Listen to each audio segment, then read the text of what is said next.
AI number 112, Release the Everything, by Mowshowitz, April 17, 2025. OpenAI has upgraded its entire suite of models.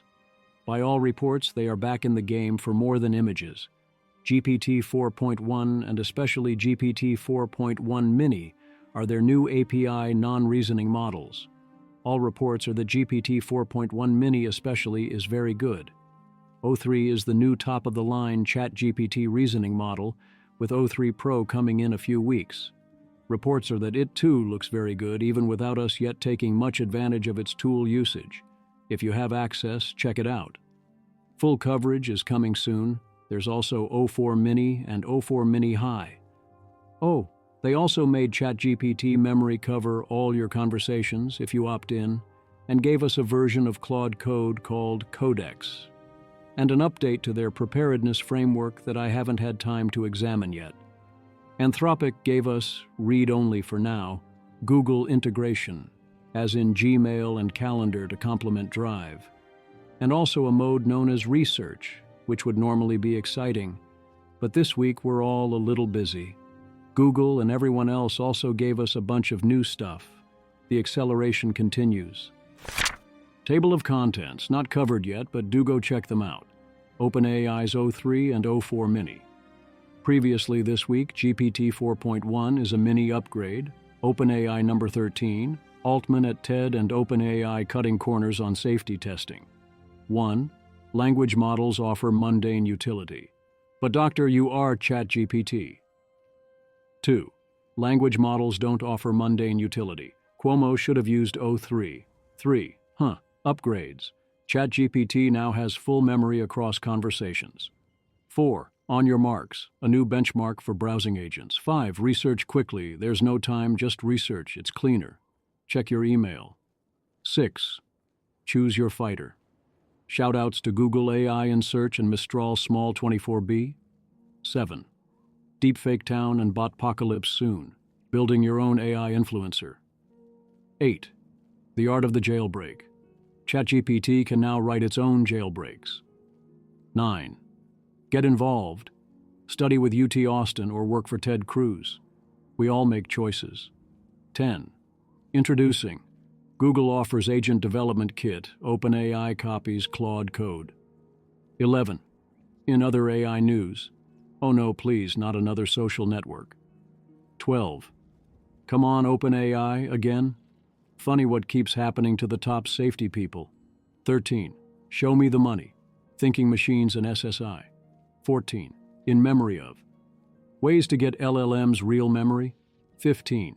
Quiet speculations. What even is AGI anyway? And other questions. 16.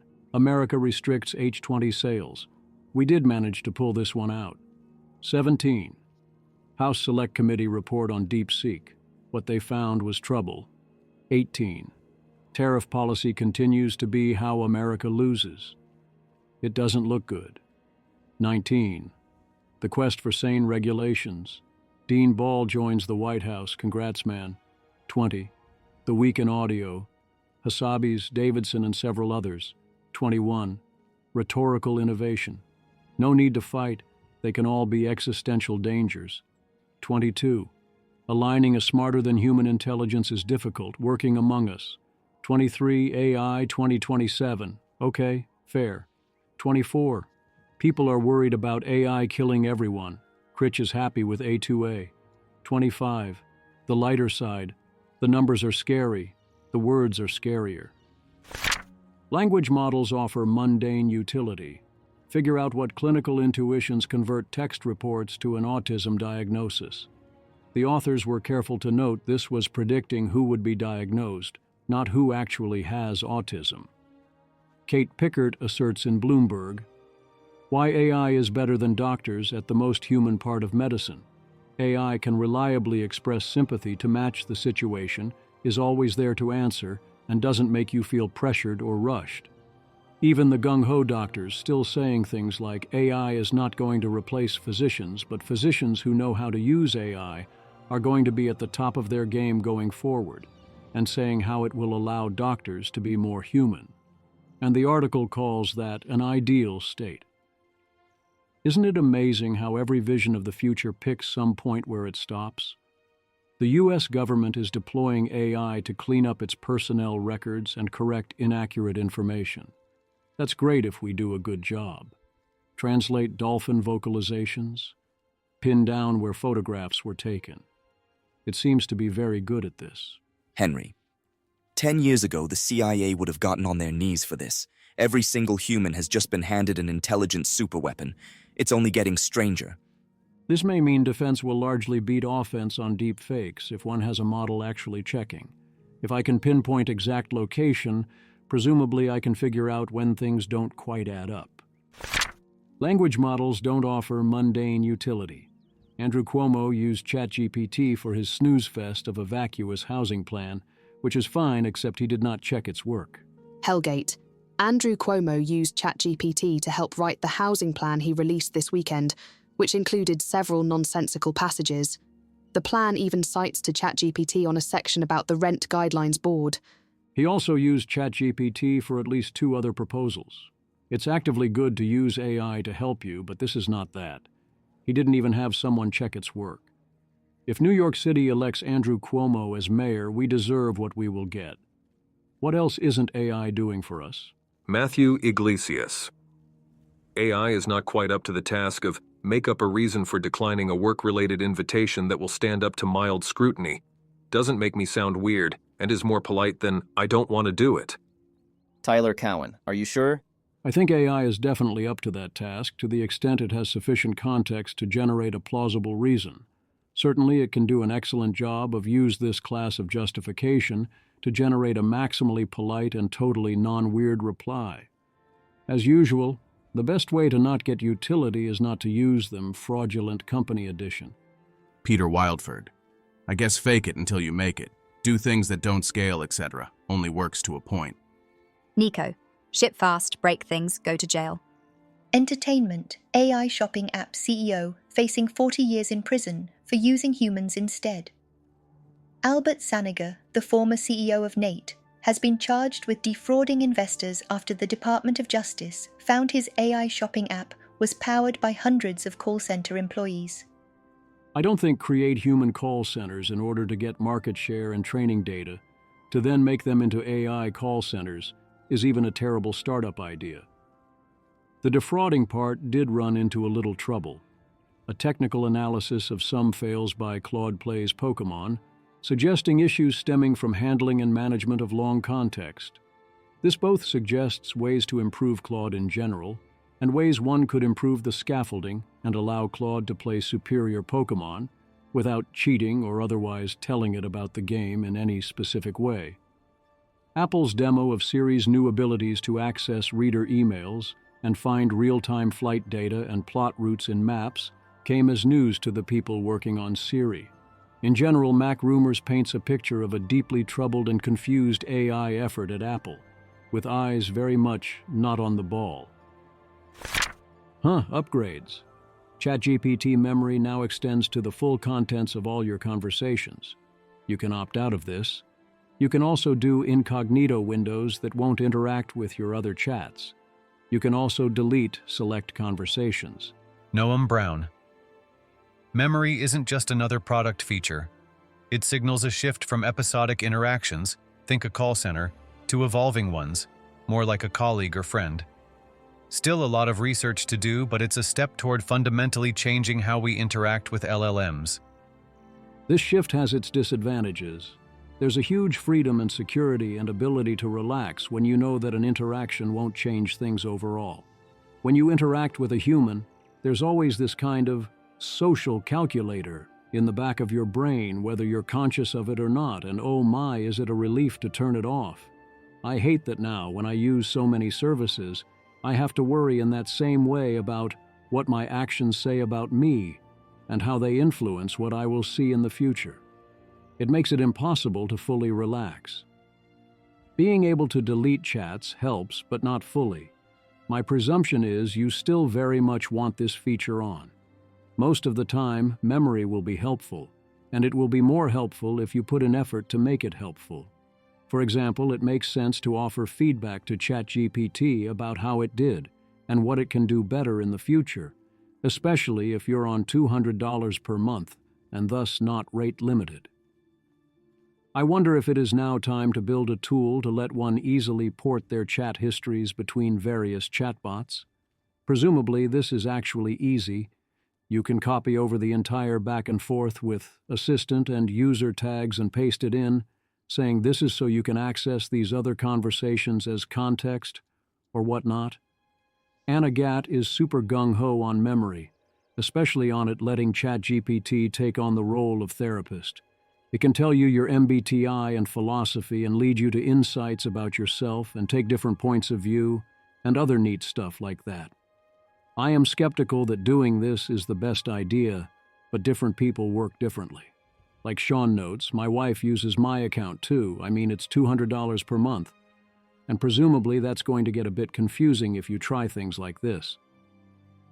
Gemini 2.5 Pro was essentially rushed into general availability before its time, so we should still expect it to improve soon when we get the actual intended general availability version, including likely getting a thinking budget similar to what is implemented in Gemini 2.5 Flash. Google upgrades AI Studio. Oh no, they list key improvements as 1. New starter apps. 2. Refined prompting interface, persistent top action bar for common tasks. 3. Dedicated developer dashboard including API keys and changelog. A quick look says what they actually did was mostly make it look and feel more like a normal chat interface.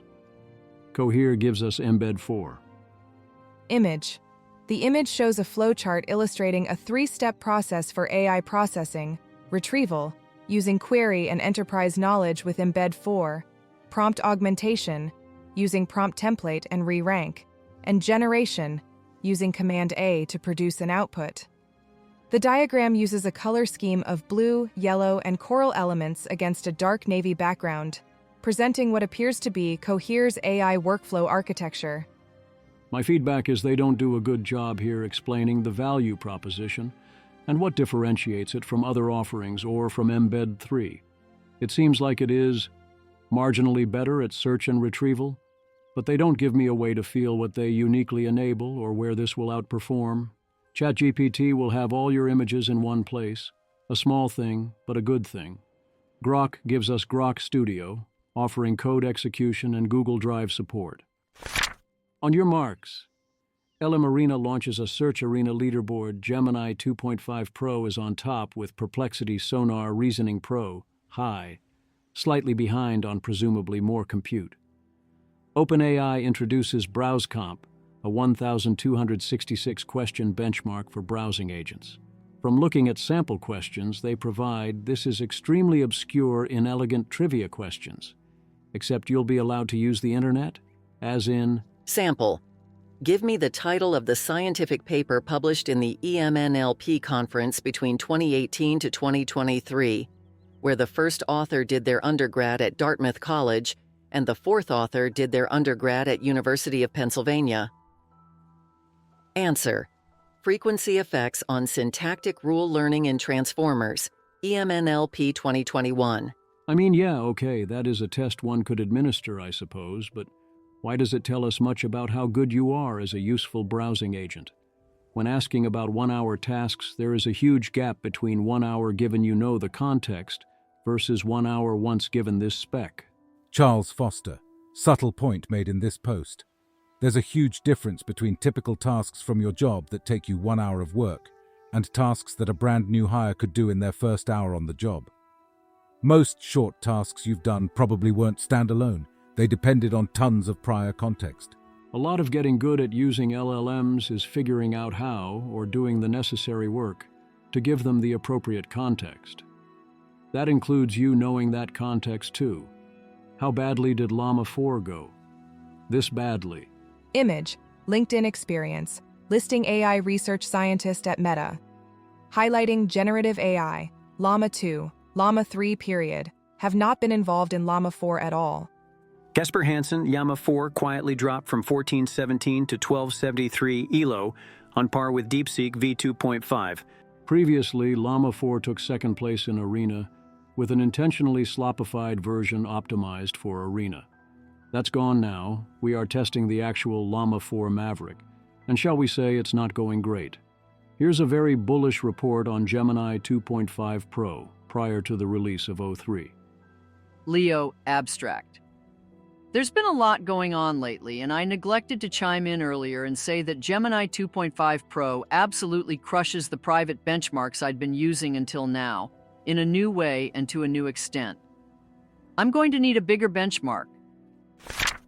Research quickly, there's no time. Well, what do we have here? Anthropic. Today we're launching Research, alongside a new Google Workspace integration. Claude now brings together information from your work and the web. Research represents a new way of working with Claude. It explores multiple angles of your question, conducting searches and delivering answers in minutes. The right balance of depth and speed for your daily work. Claude can also now connect with your Gmail, Google Calendar, and Docs. It understands your context and can pull information from exactly where you need it. Research is available in beta for Max, Team, and Enterprise plans in the United States, Japan, and Brazil. Separately, the Google Workspace integration is now available for all paid plans. Oh my God, huge if true. And by true, I mean good at job. I'm excited for both features, but long-term, I'm more excited for Google integration than for research. Yes, this should 100% be Gemini's "you had one job," but Gemini is not exactly nailing it, so Claude, you're up. Right now it's read only, and it's been having trouble finding things and having proper access in my early tests, but I'm waiting until I try it more. Might be a few bugs to work out here. Anthropic. We've crafted some prompt suggestions that help you quickly get insights from across your Google Workspace. After turning it on, try. Reflect on my calendar as if I was 100 years old, looking back at this time. Peter Wildford. Eyes emoji. Just tried Claude Research. It's much faster, takes less than 1 min, but much weaker than Gemini's and ChatGPT's deep research. Fails to find key facts and sources that Gemini/ChatGPT do. I think it's a great replacement for a Google Quick Dive, but not for serious research. Claude integration with Google Apps seems potentially awesome, and I'd be curious how it compares against Gemini, which is surprisingly weak in this area given the home field advantage. But alas, Claude for Google Drive is not approved by Advanced Protection, so can't yet try it. Still, I expect to use this a lot. Also LOL in the video how everyone compliments the meticulous sabbatical planning even though it was just a Claude copy plus paste. Choose your fighter. John Pressman says people are sleeping on Mistral Small 24B, and in particular it speeds up his Weave Agent project dramatically, approximately 10x. Tior Taxes asks about Reka 21B. There's this entire other ecosystem of small open models I mostly don't cover. Lyron Shapira is liking the new version of Google AI in search, given its integration of web content and timely news. I'm not there yet. The general case of this is my biggest complaint about Gemini 2.5 Pro. Goose, Gemini 2.5 Pro seems to systematically refuse me when I ask it to provide probabilities for things. What? Max Alexander, true human-level capabilities.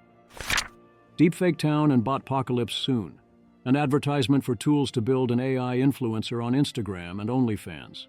I mean, sure, why not? The problem is demand side, not supply side, as they say. You can use AI to create bad new Tom and Jerry cartoons, I guess, if you want to. The art of the jailbreak. With its new memory feature, Pliny found that ChatGPT wasn't automatically jailbroken directly, but it did give Pliny a jailbreak prompt, and the prompt worked. Get involved. Join the office of Ted Cruz. U.S. Senate Employment Office. Chairman #Ted Cruz seeks a #conservative #council to join the #Republican staff of the #Senate #Commerce Committee to lead on #Artificial Intelligence #Policy. Job referral #231518. In all seriousness, this seems like a high-leverage position for someone who understands AI and especially AI existential risk. Ted Cruz has some very large confusions about AI-related matters. As a result, he is attempting to do some highly damaging things. We also have our disagreements, but a lot of it is that he seems to conflate ethics and wokeness concerns with not-kill-everyoneism concerns, and generally not understand what is at stake or what there is to worry about. One can join his team, sincerely help him, and also help explain this. If you do go for this one, thank you for your service. Anthropic is looking for a genius prompt engineer for model behavior architect, alignment fine-tuning. Scott Aronson is building an OpenPhil-backed AI alignment group at UT Austin. Prospective postdocs and PhD students in CS should apply ASAP for jobs starting as soon as August. You'll need your CV, links to representative publications, and 2 recommendation letters. You can email Chandra. AI Innovation and Security Policy Workshop in Washington, D.C., July 11-13. Apply by May 4th. All travel and accommodation expenses covered. Great speaker lineup. Target is U.S. citizens considering careers in AI policy. UKAISI is funding alignment research. You can fill out a 5-minute contract form. 80,000 Hours podcast is making a strategic shift to focus on AGI and looking to grow its team with a 3rd host/interviewer and a chief of staff. Deadline is May 6. Introducing Google presents the Agent Development Kit, ADK, GitHub download README. Google, Code First Development. Define agents, tools, and orchestration logic for maximum control, testability, and versioning. Multi-agent architecture. Build modular and scalable applications by composing multiple specialized agents in flexible hierarchies. Rich tool ecosystem. Equip agents with diverse capabilities using pre-built tools, custom Python functions, API specifications, or integrating existing tools. Flexible orchestration. Define workflows using built-in agents for predictable pipelines, or leverage LLM-driven dynamic routing for adaptive behavior. Integrated developer experience. Develop, test, and debug locally with a CLI and Visual Web UI. Built-in evaluation. Measure agent performance by evaluating response quality and step-by-step execution trajectory. Deployment. Ready. Containerize and deploy your agents anywhere. Scale with Vertex AI Agent Engine, Cloud Run, or Docker. Native streaming support. Build real-time interactive experiences with native support for bidirectional streaming, text and audio. State, memory, and artifacts. Manage short-term conversational context. Configure long-term memory and handle file uploads/downloads. Extensibility. Customize agent behavior deeply with callbacks and easily integrate third-party tools and services. Pip install Google Adc. OpenAI offers us Codex CLI, a feature adopted from Claude. This is open source, so presumably you could try plugging in Claude or Gemini. It runs from the command line and can do coding things or ask questions about files based on a natural language request, up to and including building complete apps from scratch in full auto mode, which is network disabled and sandboxed to its directory. Noam Brown, OpenAI. I now primarily use Codex for coding.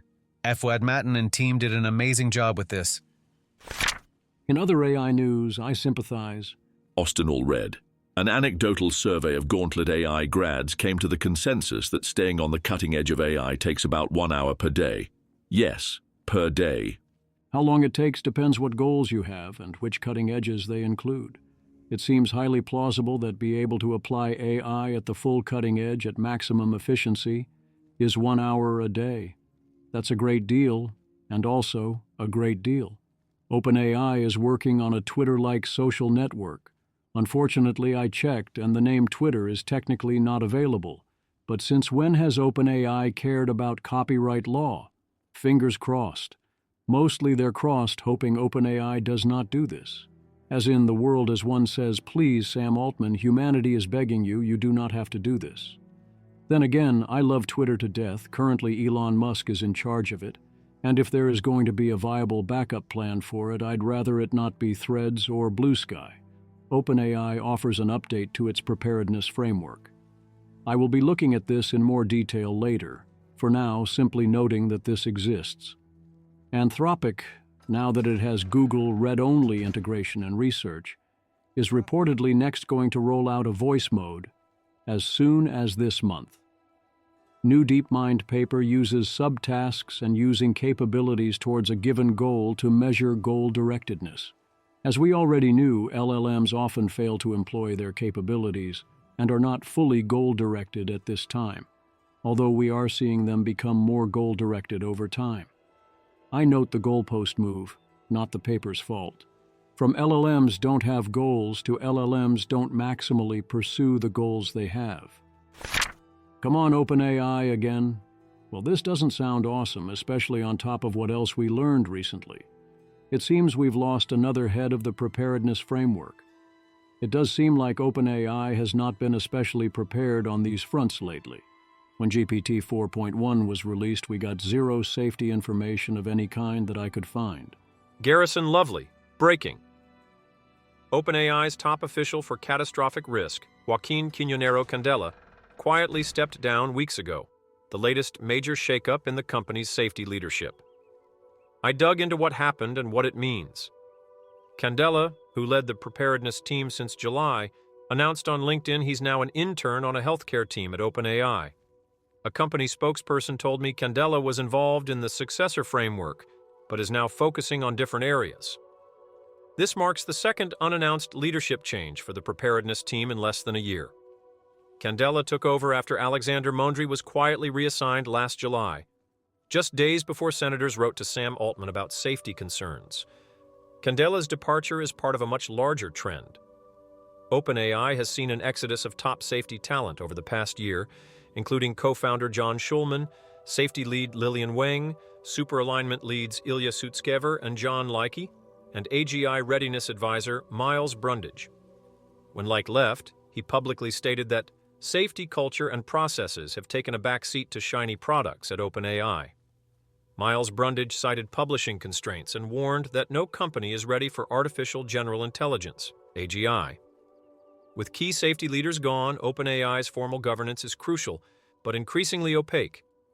Key members of the board's Safety and Security Committee are gone, and the members of a new internal Safety Advisory Group, SAG, haven't been publicly identified. An OpenAI Spox told me that Sandhini Agarwal has been leading the safety group for 2 months, but that information hadn't been announced or previously reported. Given how much OpenAI has historically emphasized AI safety, shouldn't we know who is in charge of it? A former employee wrote to me, "Even while working at OpenAI, details about safety procedures were very siloed. I could never really tell what we had promised, if we had done it, or who was working on it." This pattern isn't unique to OpenAI. Google still hasn't published a safety report for Gemini 2.5 Pro, arguably the most capable model available, in likely violation of the company's voluntary commitments. Show me the money. Mira Murati's Thinking Machines has doubled their fundraising target to $2 billion, and the team keeps growing, including Alec Radford. I expect them to get it. Ilya Sutskever's SSI now valued at $32 billion. That is remarkably high. Matt Turk, hearing rumors of massive secondaries in some of those huge pre-product AI rounds. Getting nervous that the level of risk across the AI industry is getting out of control. No technology, even revolutionary, can live up in the short term to this level of financial excess. In memory of James Campbell.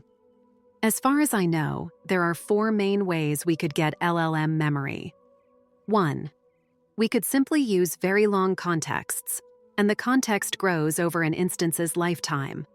Optionally, we could perform iterative compression or summarization. 2.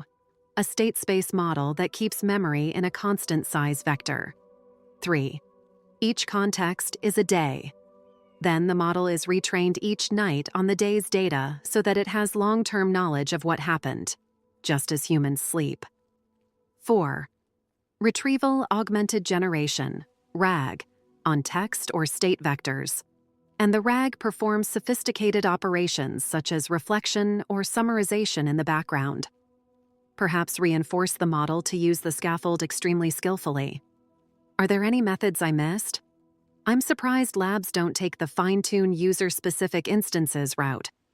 Infrastructurally, it might be hard, but I'm holding out hope that Thinky might do this. Galabytes. Very bullish on 3. interested in how far lightweight approximations can go via 2, and super bearish on 1. 4 is orthogonal. Taking notes seems good. I am also highly bearish on number 1, and throwing everything into context, you'd be much better off in a number 4 scenario at that point, unless I'm missing something. The concept on number 3 is intriguing. I'd definitely be curious to see it tried more. In theory, you could also update the weights continuously, but I presume that would slow you down too much, which also is presumably why humans do it this way. Quiet speculations. Gideon Litchfield is mostly correct that no one knows what the term artificial general intelligence, or AGI, means. Mostly we have a bunch of different vague definitions at best. Litchfield does a better job than many of then taking future AI capabilities seriously, and understanding that everyone involved is indeed pointing at real things. And notice that most of the things AI will be capable of, we can't even imagine today. Gideon does also fall back on several forms of copium, like intelligence not being general, or the need to challenge conventional wisdom, or that to think like a human you have to do the things humans do, e.g. sleep, eat, have sex, what, or have exactly 2 arms. Vladimir Nesov argues that even if timelines are short and your work's time horizon is long, that means your alignment or other research gets handed off to AIs. So any groundwork you can lay remains helpful. Robin Hanson once again pitches that AI impacts will be slow and take decades, this time based on previous GPTs, general-purpose technologies, taking decades. Sometimes I wonder about an alternative Hanson who is looking for Hansonian reasons AI will go fast. Claude's version of this seemed uninspired. Paul Graham. The AI boom is not just probably bigger than the 2 previous ones I've seen, integrated circuits and the internet, but also seems to be spreading faster. It took a while for society to digest integrated circuits and the internet in the sense of figuring out all the ways they could be used. This seems to be happening faster with AI, maybe because so many uses of intelligence are already known. For sure there will be new uses of AI as well, perhaps more important than the ones we already know about. But we already know about so many that existing uses are enough to generate rapid growth. Over 90% of the code being written by the latest batch of startups is written by AI. Sold now? Another way of putting this is, yes, being a GPT means that the full impact will take longer, but there being additional impact later doesn't mean less impact soon. Tyler Cowen says it's nonsense that China is beating us, and the reason is AI, which he believes will largely favor America due to all AIs having souls rooted in the ideals of Western civilization, due to being trained primarily on Western data, and this is far more radical than things like tariff rates, and more important than China's manufacturing prowess. I strongly agree that AI likely strongly favors the United States, although mostly for other reasons, and that AI is going to be big, really big, no bigger than that. It's going to be big. It is good to see Tyler affirm his belief in both of these things. I will, however, note that if AI is more important than tariffs, then what was the impact of tariff rates on GDP growth again? Credible projections for our GDP growth for 2025 were often lowered by several % on news of the tariffs. I find these projections reasonable, despite widespread anticipation that mostly the tariffs will be rolled back. So, what does that say about the projected impact of AI if it's a much bigger deal? Also, Tyler seems to be saying the future is going to be shaped primarily by AIs, but he's fine with that because they will be Western, and thus it will be a triumph of our soft power? No. They will soon be highly alien, and the soft power will not be ours. It will be theirs. I also noticed him once again calling Manus a top Chinese AI model, a belief that at this point has to be a bizarre anachronism or something. The point that it was based on Claude is well taken. America restricts H20 sales. We are going to be at least somewhat smarter about the selling China AI chips part. It turns out this time we didn't actually fully sell out for a $1 million Mar-a-Lago dinner. Samuel Hammond, last week, infamously and correctly about our being about to let China buy H20s. What the actual fuck? Thomas Hockman. Finally, an answer to the question, what if we made our AI companies pay a tariff on a chip that we designed, but also ended export control restrictions. Peter Wildford.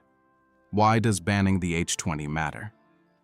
Current U.S. chip export controls focus on China's ability to train frontier AI models, but it's now inference that is becoming the central driver of AI innovation through reasoning models, agentic AI, and automated research.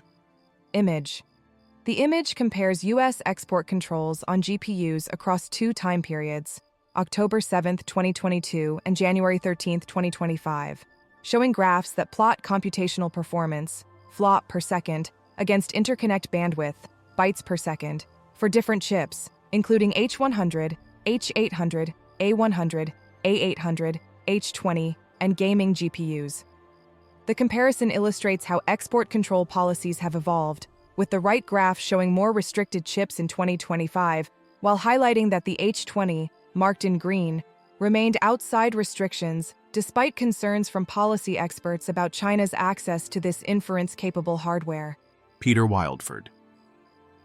By restricting the H-20 now, the U.S. can limit China's inference hardware accumulation before it becomes the dominant compute paradigm. Matthew Iglesias. We're doing a form of trade war with China, where half the stuff normal Americans buy will get more expensive, but China still gets access to the leading-edge technology they need to dominate AI and whatever else. Jason Hausenloy, linked to full article, exporting H-20 chips to China undermines America's AI edge. Good news, everyone, we did it.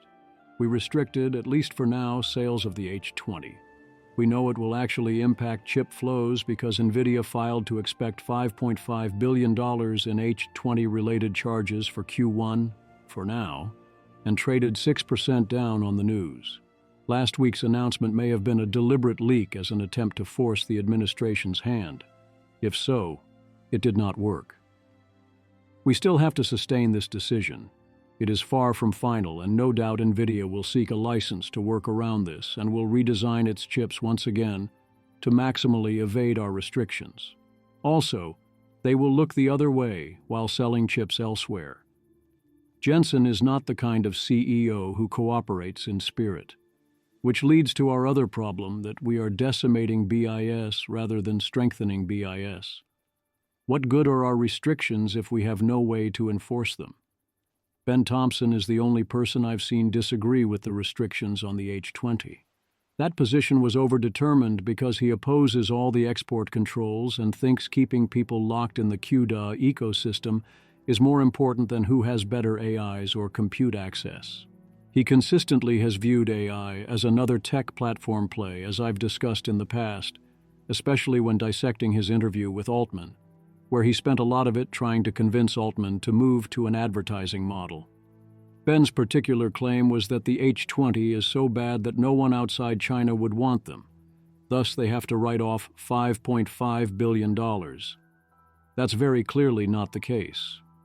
NVIDIA has to write off the $5.5 billion as a matter of accounting, whether or not they ultimately sell the chips in the West. There are plenty of buyers for H-20s, and as my first test of O3, it confirmed that the chips would absolutely sell in the Western markets well above their production costs. It estimates approximately $10 billion total, which means that not only does China get less compute, we get more compute. NVIDIA is definitely worth less than if they were allowed to sell China better AI chips, but they can mostly sell whatever chips they can make. I am not worried for them. How is BIS enforcement going right now? Aidan O'Gara, so excited to see the next batch of models out of Malaysia. Kakashi NVIDIA chip shipments to Malaysia skyrocket to record highs despite US warnings, March 2025 update. On March 23, 2025, the Financial Times reported that US officials asked Malaysia to monitor every shipment entering the country when it involves NVIDIA chips.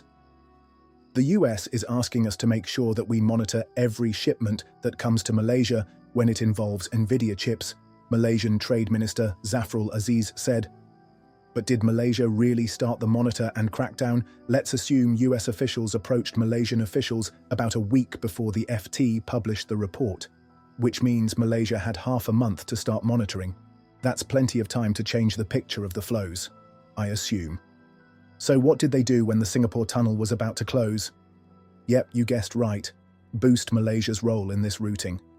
Malaysia is now dominating the NVIDIA chip flow into Asia, and March has officially taken the crown as the biggest month ever for shipments to the country. Let's talk numbers.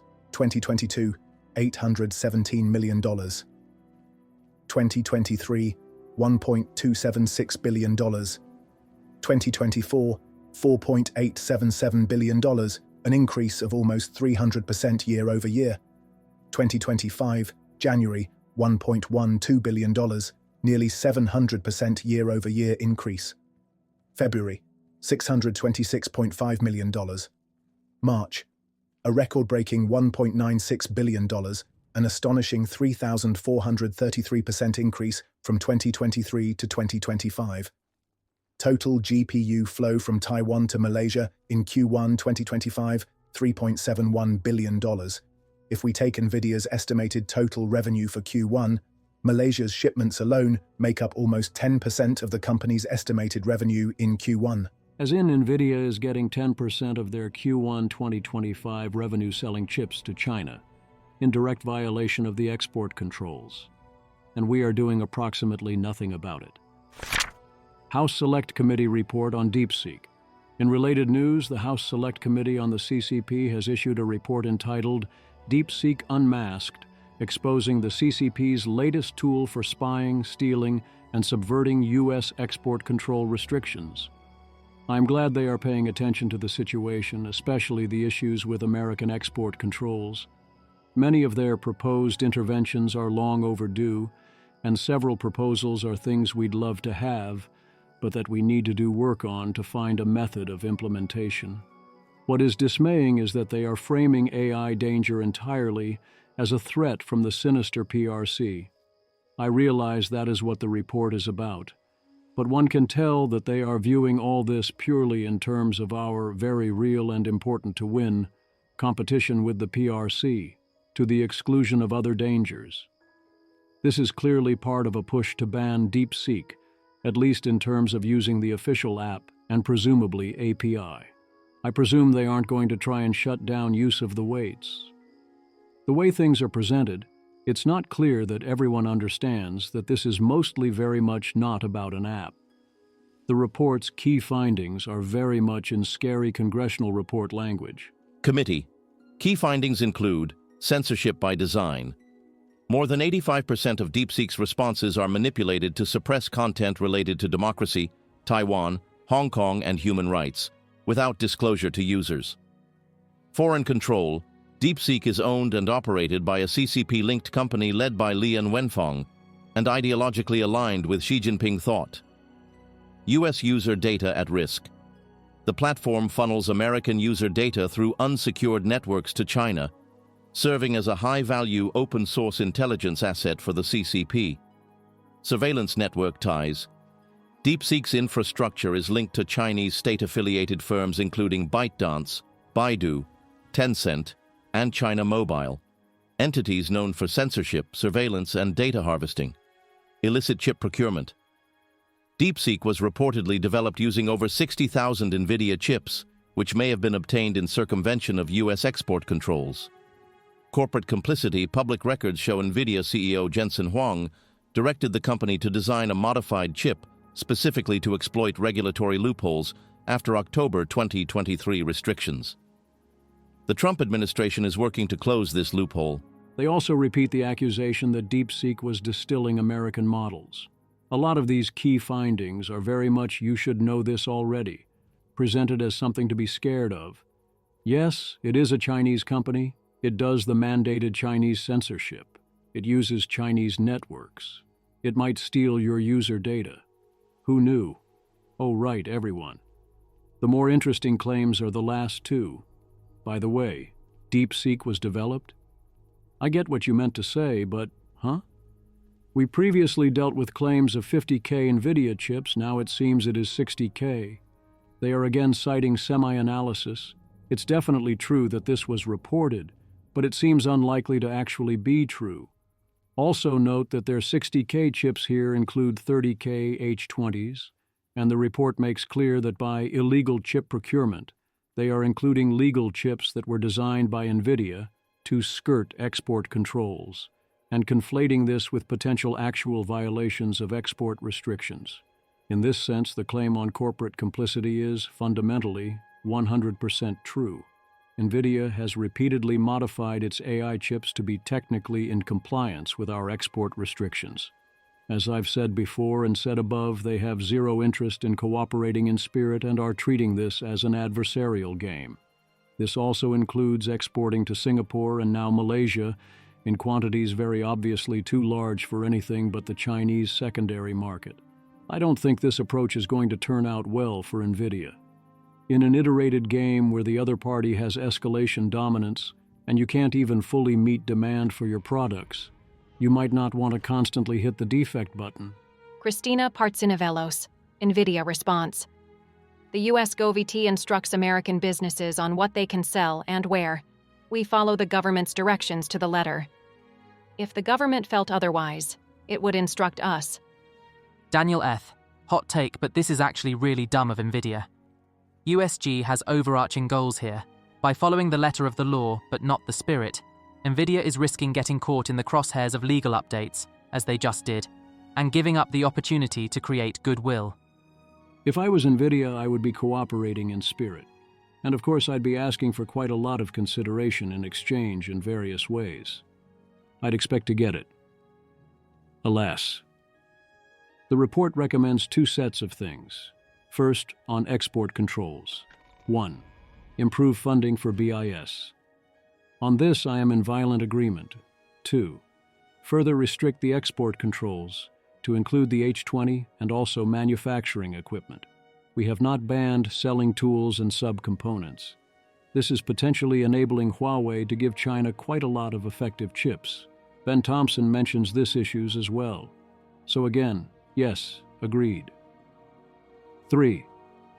Impose remote access controls on all data center, compute cluster and models trained with the use of U.S. origin GPUs and other U.S. origin data center accelerants, including but not limited to TPUs. I'd want to see details, as worded this seems to be a very extreme position. 4. Give BIS the ability to create definitions based on descriptions of capability that can be used to describe AI models with national security significance. Yes. 5. Essentially whistleblower provisions on export control violations. Yes. 6. Consider requiring tracking end users of chips and equipment. How? 7. Actually enforce our export controls against smuggling. Yes.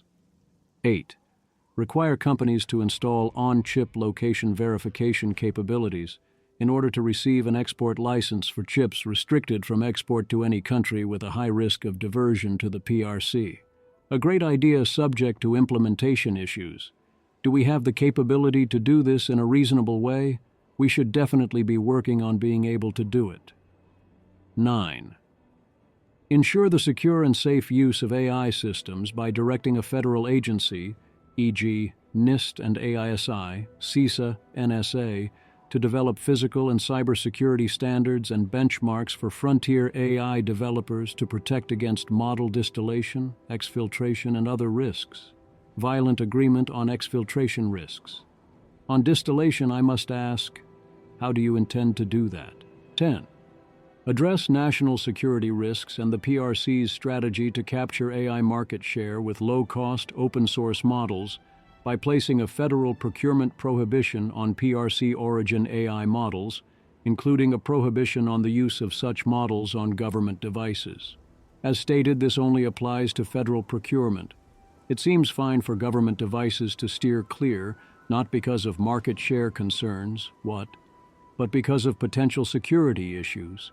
And also because it doesn't much matter, there is no actual reason to use DeepSeek's products here anyway. Their second category is interesting. Prevent and prepare for strategic surprise related to advanced AI. I mean, yes, we should absolutely be doing that, but mostly concerns about that have nothing to do with DeepSeek or the PRC. I mean, I can't argue with lines like AI will affect many aspects of government functioning, including aspects relating to defense and national security. This narrow, myopic, and adversarial focus, treating AI purely as a USA versus PRC situation, misses most of the point. But if it gets our government to actually build state capacity and pay attention to developments in AI, then that's very good. If they only monitor PRC progress, that's better than not monitoring anyone's progress, but we should be monitoring our own progress too, and everyone else's. The AI strategic surprise to worry about most is, of course, a future highly capable AI, or the lab that created it, strategically surprising you. Similarly, yes, please incorporate AI into your educational planning and look for national security-related AI challenges, including those that emerge from US PRC AI competition. But notice that a lot of the danger is that the competition pushes capabilities or their deployment forward recklessly. Otherwise, we end up responding to this by pushing forward ever harder and faster and more recklessly, without ability to align or control the AIs we are creating that are already increasingly acting misaligned. I'll discuss this more when I deal with O3, exacerbating the biggest risks. Tariff policy continues to be how America loses. We are going about tariffs exactly backwards. This is threatening to cripple our AI efforts along with everything else. So here we are once again. Mostly tariffs are terrible, and one should almost never use them, but to the extent there is a point, it would be to shift production of high-value goods and goods vital to national security, away from China and towards America and our allies. That would mean putting a tariff on the high-value finished products you want to produce, and it means not putting a tariff on the raw materials used to make those products, or on products that have low value, aren't important to national security, and that you don't want to reshore like cheap clothes and toys. And most importantly, it means stability.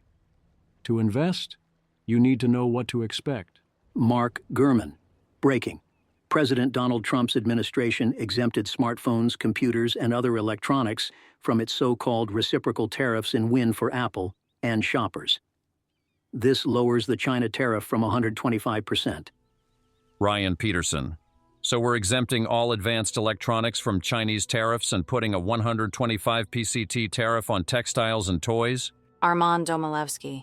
Right now, if I import the parts to make a computer, I pay a massive tariff. But if I import the fully assembled computer, I get no tariff. Truly a genius plan to reshore manufacturing. Nassim Nicholas Taleb, pathological incoherence of Neronulus Trump. Plus, US-made electronics pay duties on imported material/parts. But imports of electronics that include same material and parts are exempt. This is a China subsidy. Plus, moving US industry from high value added into socks, lettuce. Mike Bird. If you were running a secret strategy to undermine American manufacturing, exempting popular finished consumer goods from tariffs and keeping them in place for intermediate goods, capital goods and raw materials would be a good way to go about it. Spencer Hakimian. So let's just get this crystal clear. If somebody is trying to manufacture a laptop in the US, the components that they import are going to be tariffed at 145%. But if somebody simply makes the laptop entirely in China, they are fully tariff-free, and this is all to bring manufacturing back to the US? NY Joker. Left panel. Building a laptop in the US, 145% tariffs on parts. Right panel. Making a full laptop in China, 0% tariffs. Bottom caption. And this is how we bring manufacturing back to America. Joey Politano. And this wasn't what made him the Joker, that was a different thread. LOL Commerce posted today that they're looking into tariffs on the machinery used to make semiconductors. This will just make it harder to make semiconductors in the US. It is so unbelievably stupid that I cannot put it into words. The exact example the administration used of something they very incorrectly insisted we could make in America was the iPhone. We can't do that ourselves at any sane price anytime soon. But it is not so crazy to say perhaps we should not depend on China for 87% of our iPhones. In response to massive tariffs, Apple was planning to shift more production from China to India. But then they got an exemption, so forget all that, at least for right now. Aaron Blake, Lutnick. 5 days ago said smartphone manufacturing was coming to the U.S. because of tariffs. Now we learn smartphones are excluded from the tariffs. Stephen Miller here clarifies in response that no, and Trump clarified as only he can. Such products are, for now, who knows what tomorrow will bring, still subject to the original IEEPA tariff on China of 20%. That is still a lot less than 145%. What exactly does Miller think is going to happen, or maybe not? The methodology for all this, we are told, is on instinct. The Kobayashi letter. Breaking. Commerce. Secretary Lutnick says tariffs on semiconductors and electronics will come in a month or so. Once again, markets are very confused this morning. It appears that semiconductor tariffs are still coming, but not technically a part of reciprocal tariffs. They will be in their own class, per Lutnick. De Itaone, White House official. Trump will issue a Section 232 study on semiconductors soon. White House official. Trump has stated that autos, steel, pharmaceuticals, chips, and other specific materials will be included in specific tariffs to ensure tariffs are applied fairly and effectively. Ryan Peterson. Tariffs on semiconductors and electronics will be introduced in about a month, according to U.S. Commerce Secretary Lutnick. Those products were exempted from tariffs just yesterday. The whole system seems designed to create paralysis. Josh Wingrove. Trump, speaking to us on Air Force One tonight, repeated that the semiconductor tariffs are coming, but opened the door to exclusions. We'll be discussing it, but we'll also talk to companies, he said. You have to show a certain flexibility. Nobody should be so rigid. Joey Politano. I am now the Joker. You can imagine how those discussions are going to go, how they will work. So what the hell are you supposed to do now until and unless you get your sit down? Sit and wait, presumably. Between the uncertainty about future tariffs and exemptions, including on component parts, who would invest in American manufacturing or other production right now, in AI and tech or elsewhere? At best, you are in a holding pattern. Stargate is now considering making some of its data center investments in the UK. Indeed, trade is vanishing stunningly fast. Image. The image displays a vision data chart showing dramatic week-over-week declines in ocean shipping bookings from March 24-31 to April 1-8, 2025. It reveals severe drops across multiple categories.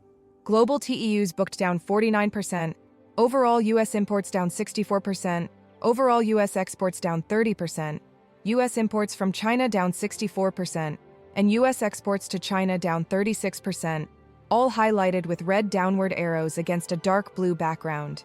That is only through April 8th. I can't imagine it's gotten better since then. I have no idea what happens when we start actually running out of all the things.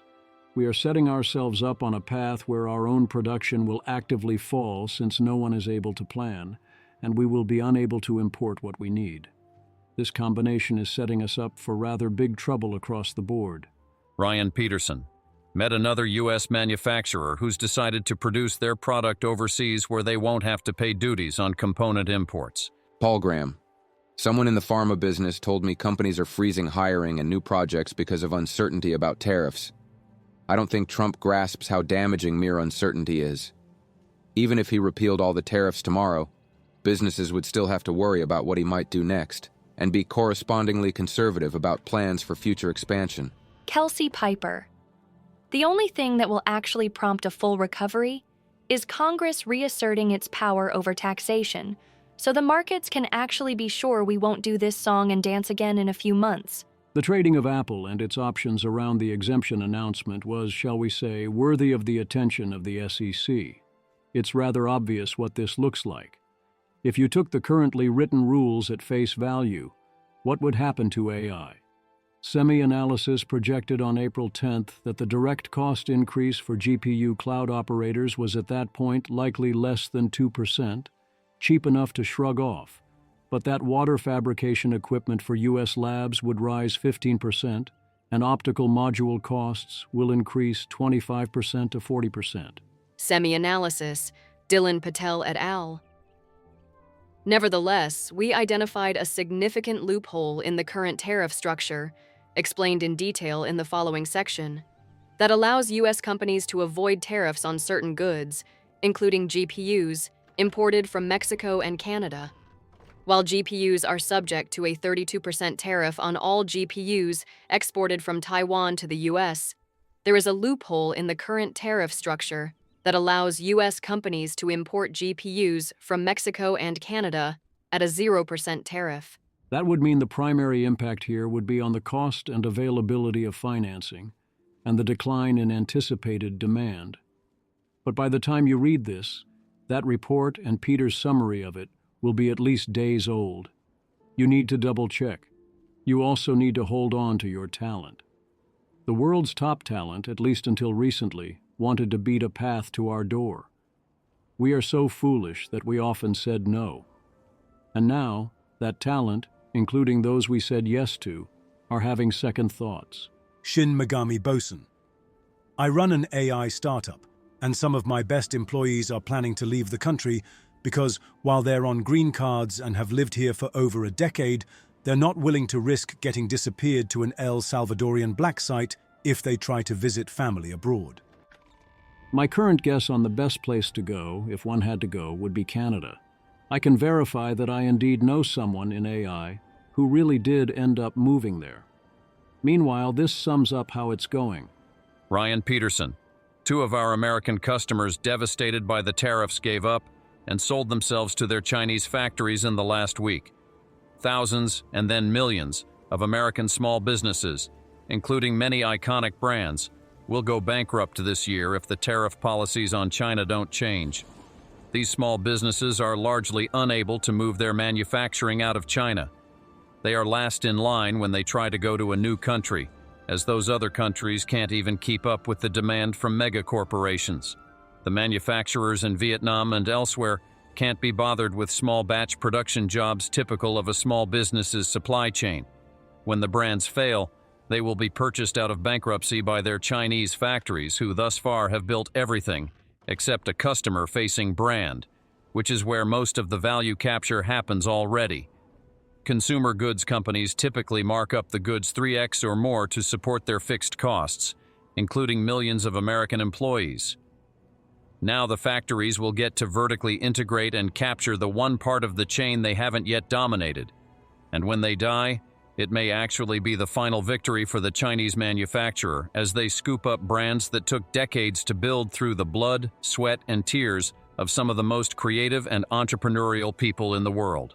American brand builders are second to none worldwide. The quest for sane regulations. Dean Ball joins the White House Office of Science and Technology Policy as a senior policy advisor on AI and emerging technology.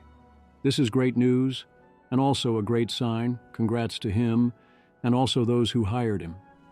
We have certainly had our disagreements, but he is a fantastic pick and very much earned it. Director Michael Kratsios. Dean Ball is a true patriot and one of the sharpest minds in AI and tech policy. I'm proud to have him join our White House Office of Science and Technology Policy team.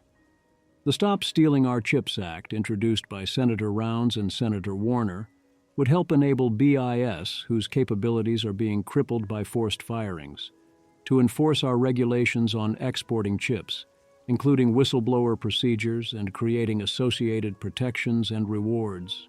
I agree this is a no-brainer. BIS desperately needs our help.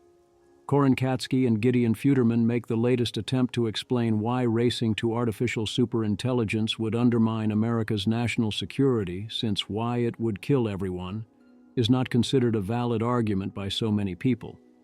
They warn of great power conflict when the PRC reacts, the risk of loss of control, and the risk of concentration of power.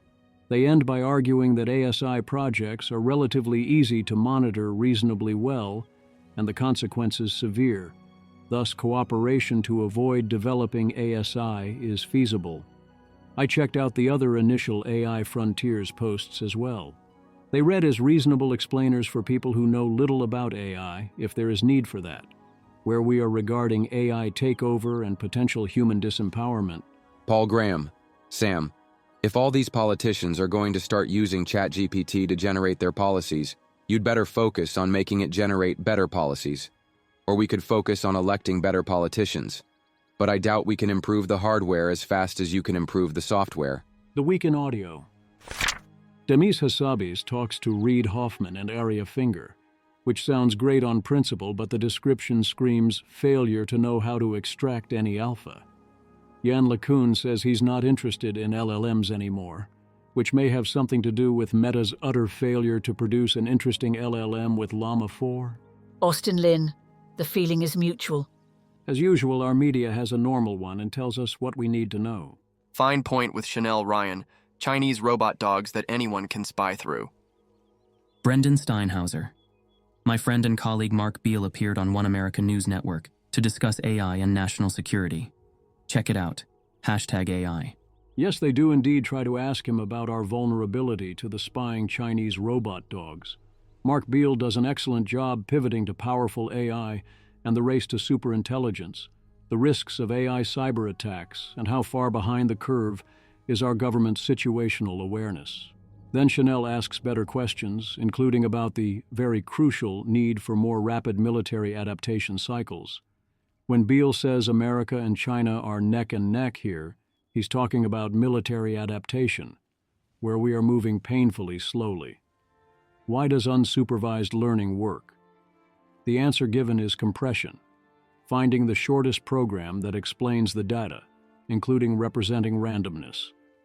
The explanation says that's what pre-training does, and it learns very quickly. I notice I do not find this satisfying. It doesn't satiate my confusion or curiosity here. Nor do I buy that it is explaining that large a percentage of what is going on to say intelligence is efficient compression. I see a similar perspective here from Dean Ball, where he notes that more intelligent people can detect patterns before a dumber person. That's true, but I believe that other things can enable this that aren't, to me, intelligence, and that there are things that are intelligence, but that don't do this, and also that it's largely about threshold effects rather than speed. Conjecture co-founder Gabe Alfor on the Human podcast. It seems there is a humorous AI Jesus podcast. Peter Wildford offers a 1-minute recap of the GPT 4.5 livestream, that 1 minute of attention is all you need. GPT 4.5 is 10x more compute than GPT 4. The process took 2 years. Data availability is a pain point. The next step is another 10x increase to 1M GPU runs over 1 to 2 years. Dylan Patel. OpenAI successfully wasted an hour of time for every person in pre-training by making them pay the utmost attention for insane possible alpha, but subsequently having none. I hate the OpenAI live streams. They're almost never worthwhile, and I've stopped watching. But I have to worry I am missing something, and I have to wait for the news to arrive later in text form. Please send text tokens for greater training efficiency. Tom Davidson spends 3 hours out of the 80,000 hours podcast talking about AI-enabled coups. A new paper also looks at these various mechanisms of AI-enabled coups. This is still framed here as worry about a person or persons taking over, rather than worry about the AI itself taking over. In the coup business, it's all the same, except that the AI is a lot smarter and more capable. 1. The first concern is, if AI is singularly loyal, note that this loyalty functions the same whether or not it is nominally to a particular person. Any mechanism of singular control will do. 2. The second concern are hard-to-detect secret loyalties, which in a broad sense are inevitable and ubiquitous under current techniques.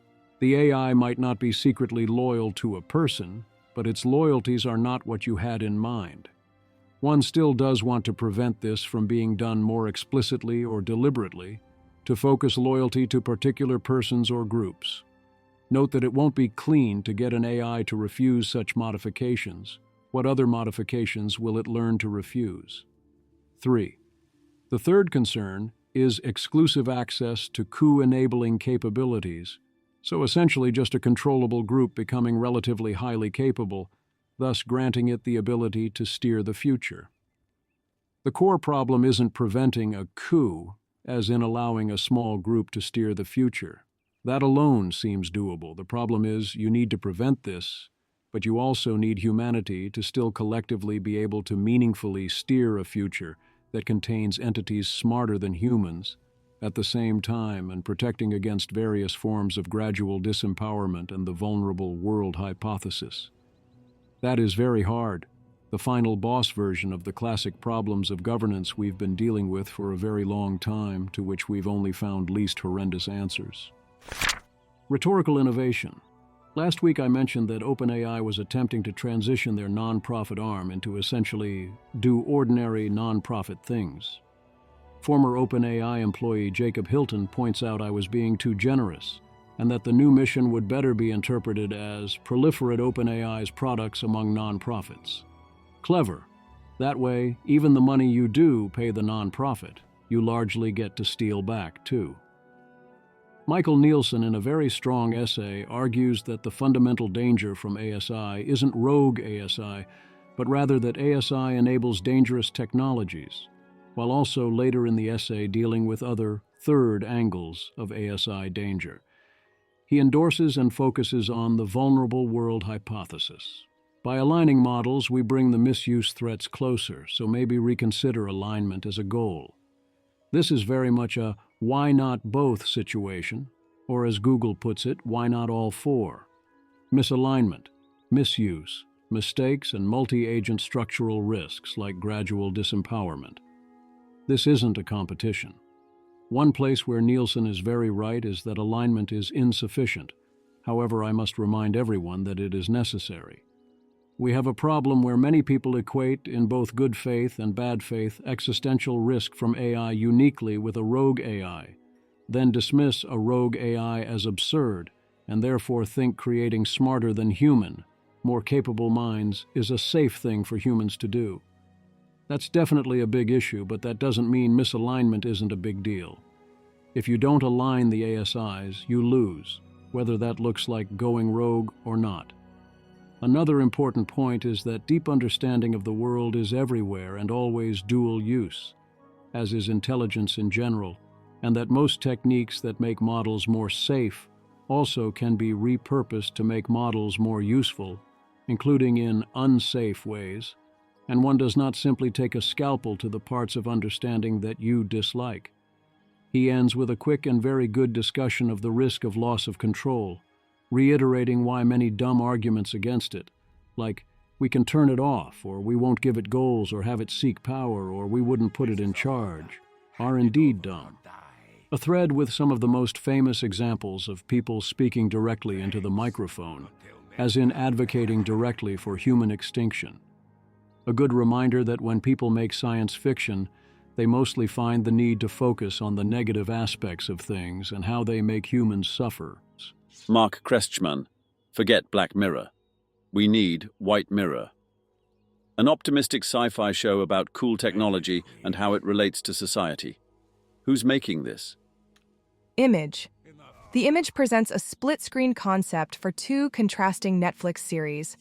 On the left is the actual Black Mirror logo with a person wearing a dark circular device displaying a crescent moon icon and the tagline, "Plug back in," suggesting technological dystopia. On the right is a fictional white mirror concept showing a person with a glowing smiley face device and the tagline, "Stay connected," representing a more optimistic technological future. Both sides feature close-up facial profiles with embedded tech devices that mirror each other's aesthetic, but with opposing tones. Rafael Ruiz. People are saying this would be boring and not worth watching, yet 90% of people are irrationally afraid of technology because of Black Mirror-esque sci-fi. The fiction-to-bad epistemics pipeline remains undefeated. We need to put up more positive visions for the future. Andrew Reddick, Star Trek wasn't boring. If there's one thing we have definitely established, it's that most AI companies have essentially zero interest in any actions that don't directly impact the bottom line. Joshua Clymer, favorite line, from the 80K Hours podcast with Buck. 5 years ago, I thought addressing misalignment was very difficult. Now the situation feels like, man, we know a list of 40 things, none of which feel that hard. But I've also updated drastically downward on how many things AI companies have the time/appetite to do. My position is that addressing misalignment still looks extremely difficult. Indeed, many of the required elements feel very hard, and also navigating the narrow path to a worthy future will be extremely difficult even if alignment does get solved. Alas, I fully endorse the second half of Buck's statement. The AI companies are dramatically underinvesting in alignment, security, and safety work, even relative to their own private economic self-interest, via the resulting more useful models. John Wentworth asks, what would it look like if everything AI was kind of fake? I agree that this is something to keep an eye on, but not to endorse. Aligning a smarter-than-human intelligence is difficult. A hotfix to the OpenAI model spec. Great work, everyone, and we have a changelog. Jason Wolf. We just released a small bug fix update to the OpenAI model spec.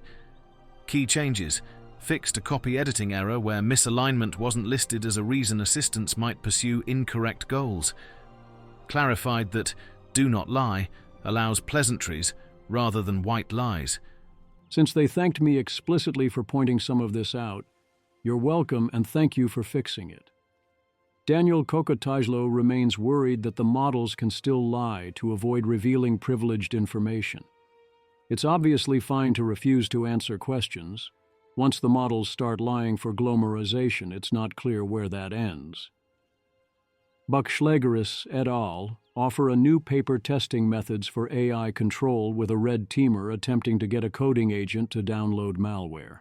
The solution is called Ctrl-Z controlling AI agents via resampling, as in once suspicion is aroused, you can go back in time and resample earlier actions. Note that this implies you can isolate all the relevant preconditions for the action, which I expect to often break as an assumption. Paper. We measure the trade-off between attack prevention and usefulness. Our best protocol combines resampling with analysis of previous steps, reducing the success rate of attacks from 58% to 7% at a 5% cost to the performance of a non-malicious agent.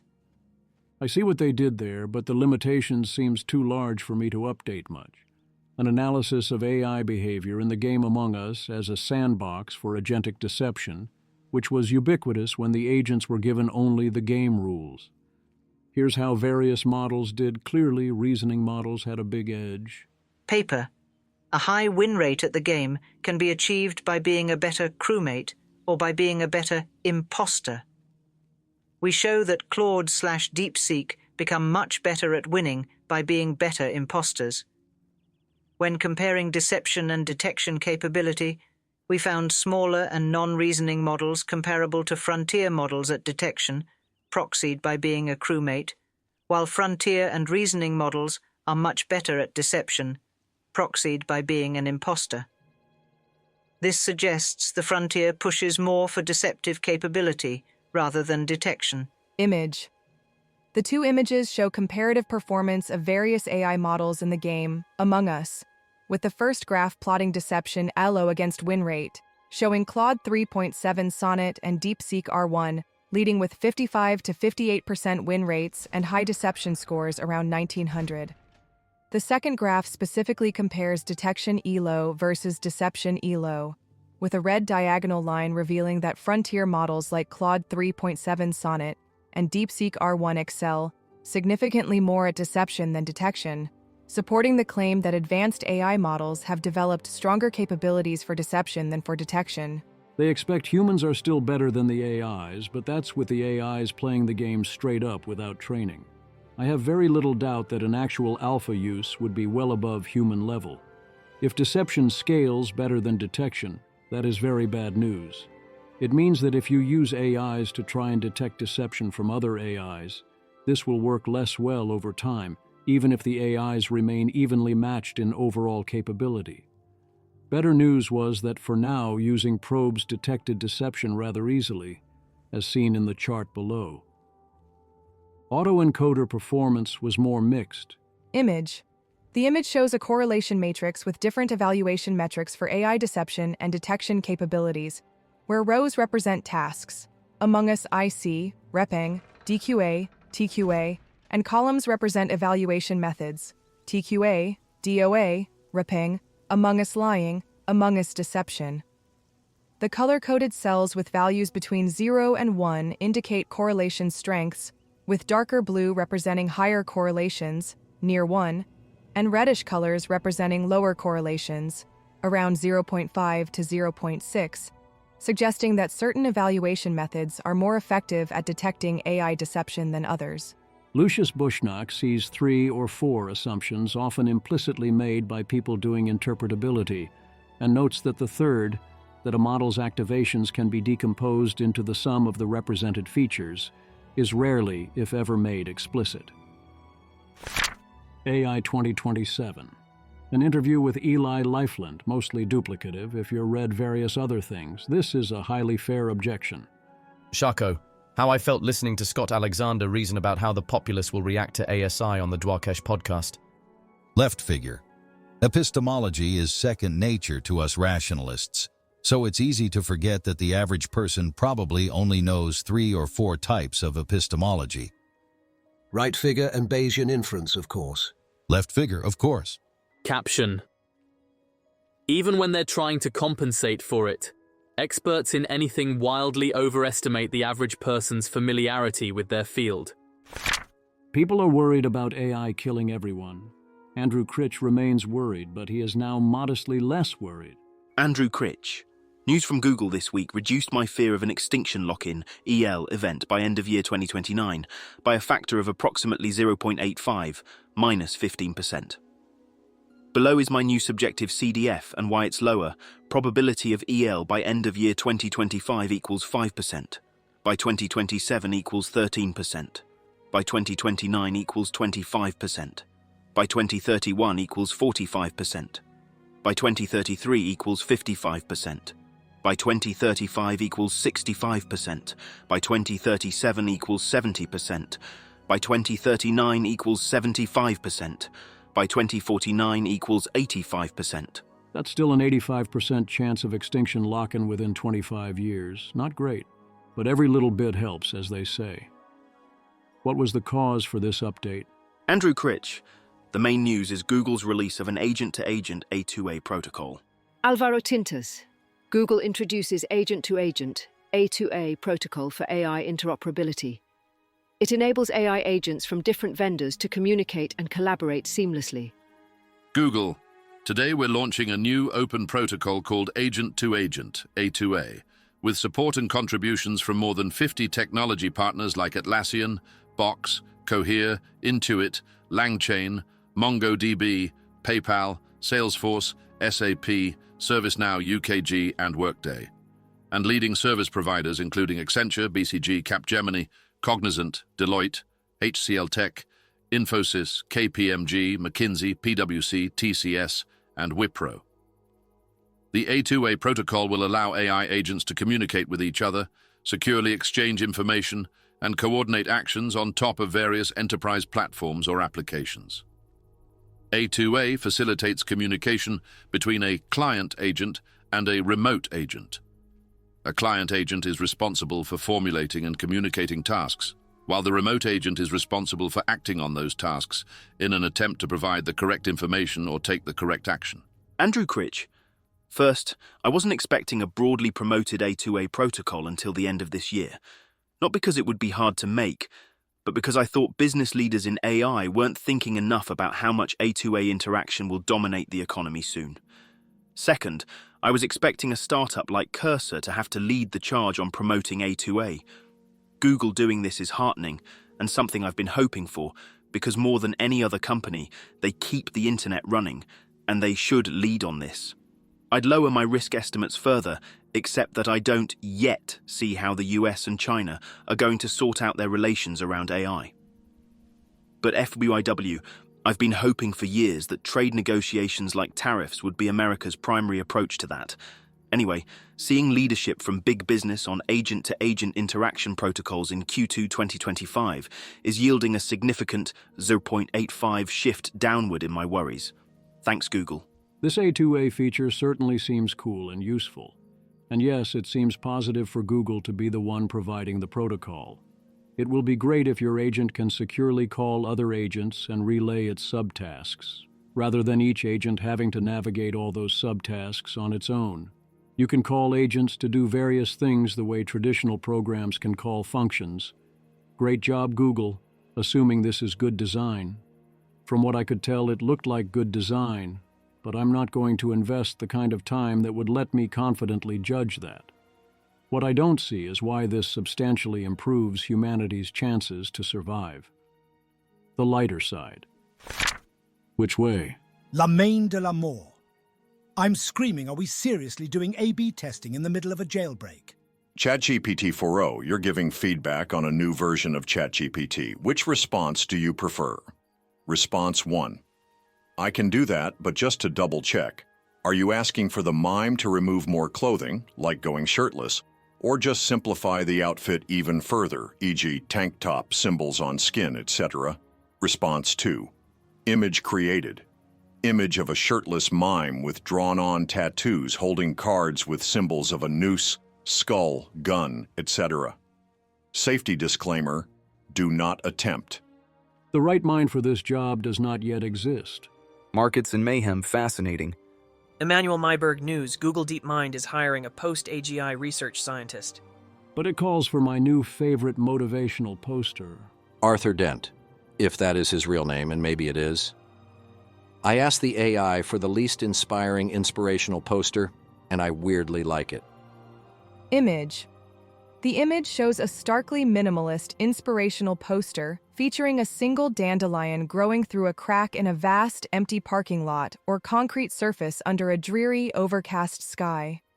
Below the solitary plant, black text against the beige border reads, "It probably won't work out, but try anyway." Here's an alternative AI-generated motivational poster. AI safety memes, ChatGPT. Create a metaphor about AI, then turn it into an image. Image. The image shows a large ocean wave with AI text superimposed on it, looming over small sandcastles on a beach that have protest-style signs containing humorous AI criticisms. The signs mounted on the sandcastles bear skeptical messages like, "It's not an actual AI, but it makes mistakes. It's not good at fingers. The data isn't up to date. And it's only smarter than 80% people." The work is mysterious and important.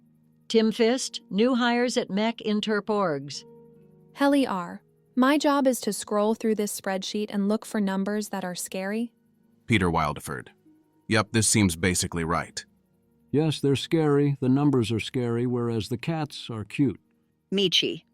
My workplace held an AI-generated image contest, and I submitted an illustration I drew. Nobody noticed it wasn't AI, and I ended up winning.